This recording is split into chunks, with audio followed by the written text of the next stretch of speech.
Ils sont 7 bénévoles venus de Castelnau-le-Lez dans l'Hérault pour prêter main forte aux sinistrés de ce village. Mais ce matin, l'accès était un peu plus compliqué que prévu. On s'est perdu au moins 4 fois, donc il a fallu faire un détour relativement important, passer par les petits chemins. Donc on a eu extrêmement du mal à trouver, quoi. Car à l'entrée du village, le pont est bloqué. Le talus s'est effondré à cause de l'eau, impossible de faire passer un véhicule.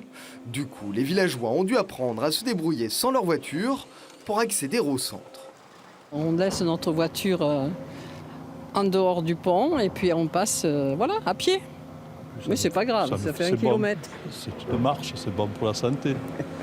Les villageois gardent le sourire, pourtant, depuis 10 jours, la Derne sur l'Auquet est un peu coupée du monde. Le téléphone, Internet et l'eau ont été rétablis sur une partie du village en fin de semaine dernière, mais le pont, lui, n'est toujours pas ouvert à la circulation. Un chemin a bien été reconverti en route pour contourner le problème, mais la solution reste limitée. On peut maintenant, par Saint-Hilaire, emprunter également une ancienne route. Mais le croisement est délicat, on ne peut pas prendre de camion, voilà. Donc très difficile.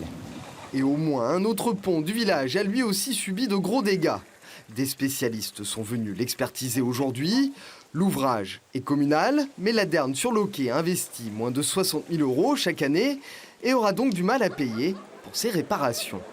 Un truc comme ça, je ne sais pas combien ça va coûter, c'est peut-être de l'ordre de 200 000 €. 200 000 €, c'est pas possible, on ne peut pas faire. Alors si on ne peut pas faire et qu'on ne nous aide pas, laisser ce pont comme ça, c'est aussi impossible. Heureusement, les travaux sur le pont principal du village ont déjà bien avancé. Tout le monde espère voir des véhicules l'emprunter au moins sur une voie d'ici le début de la semaine prochaine.